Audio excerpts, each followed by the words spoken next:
Namaste. My name is Neelima. Welcome to Reflections Along the Way podcast, where you will be listening to reflections from learnings and experiences along my life's journey.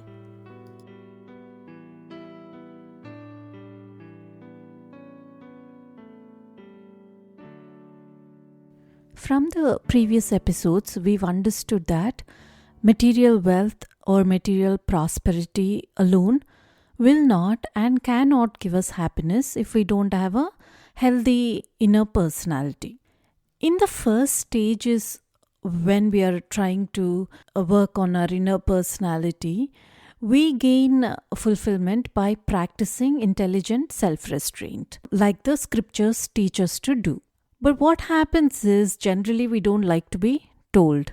We don't like to be controlled and we don't like that idea of discipline. So typically what is happening with most individuals today is because they think it's like a shackle in terms of their freedom, they avoid spiritual practices. And then there are some other people who forcibly deny themselves the pleasures that they get from the outer world by following each letter of the scripture without properly understanding the context of it. So when somebody practices such kind of unintelligent self-denial, then they create mental suppression within themselves, which will deteriorate their personality. So with the help of the scriptures, if we can intelligently understand what are the laws that are governing our personality, then we can find inspiration and we can lead our lives with a nobler vision of the life, and we can progress towards our inner development where our lower tendencies drop off automatically. We no longer need to suppress anything. They just fall off automatically when we have an understanding of a higher vision. This can be probably illustrated by an example from our lives, right? Suppose we told our kids, turn off the TV and go study for 3 hours every day, irrespective of whether you have homework or not, or whether you have tests or not. Maybe the first day or the first week they would go and do that out of respect or fear or because they don't want to anger you or whatever.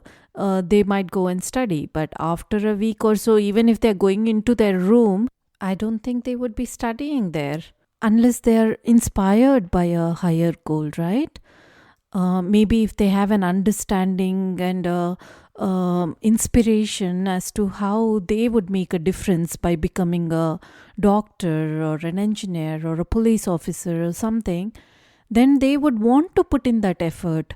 Then the tendency for them to watch the TV or play video games or waste time on things that are really not so helpful will automatically drop off, because then they're focusing their energies into fulfilling their goals based on that higher ideal.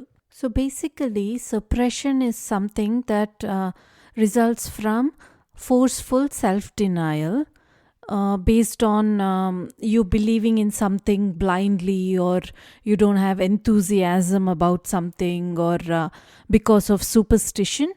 And suppression distorts and weakens our inner self. Whereas sublimation is the process of eliminating our false values when we understand something intellectually and we are convinced of that idea. So as we understand the higher values of life, our vision broadens, and then the lower tendencies, they automatically drop off and disappear. This is called sublimation, and that strengthens our inner self. So here Swamiji gives an example. He compares our personality to cotton mixed with impurities. Our personality is also clogged with imperfections, just like the cotton is with impurities. So in order to purify the cotton, what is done is the cotton mass is combed and beaten so that the pure cotton separates from the heavier impurities. In a similar way, for us to get rid of our negative tendencies, we need to learn the higher values of life, so that when we learn and assimilate them, our minds are in a higher realm of thoughts and the negative tendencies drop off automatically. Thank you for listening to today's reflections. If you'd like to connect with me, please visit bluishmuse.com. Until next time, namaste.